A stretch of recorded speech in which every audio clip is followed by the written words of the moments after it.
ఉన్నారని వాళ్ళు చెప్తున్నారు. ఏ రకంగా సంతోషంగా ఉన్నారో వాళ్ళే చెప్పాలి.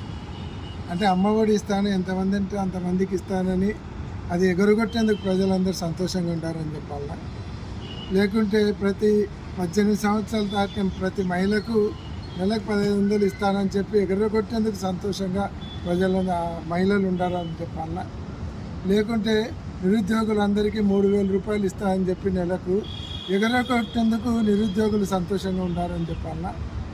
అలాగే రైతులందరికీ 20,000 రూపాయలు ఇస్తానని చెప్పి ఆ 20,000 రూపాయలు ఎగరగొట్టేందుకు రైతులు సంతోషంగా ఉండాలని చెప్పాలా?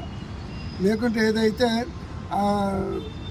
ఎంప్లాయీస్కి ఇంతవరకు ఒక టీఏ ఇవ్వలేదు, ఒక డిఏ ఇవ్వలేదు, ఇంతవరకు పిఆర్సీ కమిషన్ వేయలేదు, ఐఆర్ ప్రకటించలేదు. కాబట్టి ఉద్యోగులందరూ కూడా సంతోషంగా ఉండాలని చెప్పాలన్నా, ఇంకా ఎవరు సంతోషంగా ఉండాలని చెప్పాలన్నా వాళ్ళే చెప్పాలి. అంటే ఉచిత బస్సు ఇస్తానని చెప్పి ఎగురగొట్టేందుకు మహిళలందరూ కూడా సంతోషంగా ఉండాలని చెప్పాలన్నా, ఇన్ని రకాలుగా ప్రజలందరూ సంతోషంగా ఉండాలని వాళ్ళు భ్రమలు ఉండారు తప్ప ప్రజలందరూ కూడా చాలా విసిగి వేసారిపోయినారు. ఈరోజు ప్రజలు ఎట్లున్నారంటే, ఎవరైనా తెలుగుదేశం పార్టీ నాయకులకు నిజంగా ధైర్యం ఉంటే గ్రామాలలో పోతే వాళ్ళు ఎంత సంతోషంగా ఉన్నారో వాళ్ళు చూపిస్తారు. పొరకలు తీసుకొని వెంటబడే పరిస్థితులలో ఉన్నారు.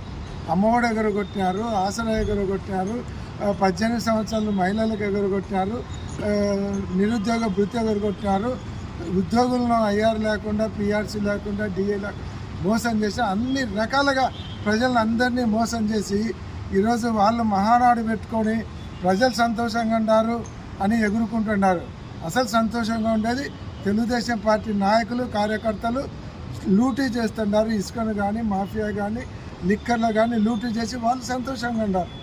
ఏదైతే గ్రామీణ ప్రాంతాలలో మందుబాబులు ఉన్నారో వాళ్ళకి ఇంటికి డోర్ డెలివరీ ఇచ్చి ప్రతి ఒక్కరిని తాగడానికి ప్రోత్సహిస్తున్నందుకు టౌన్లలో బ్రాందీ షాపులను బార్లుగా మార్చి కనీసం మహిళలు అటు పక్కకు పోలేకుండా ఉండే పరిస్థితి తీసుకొని వచ్చి రోడ్ల మీద తాగిచ్చే అవకాశం ఇచ్చినందుకు వాళ్ళు సంతోషంగా ఉన్నారు.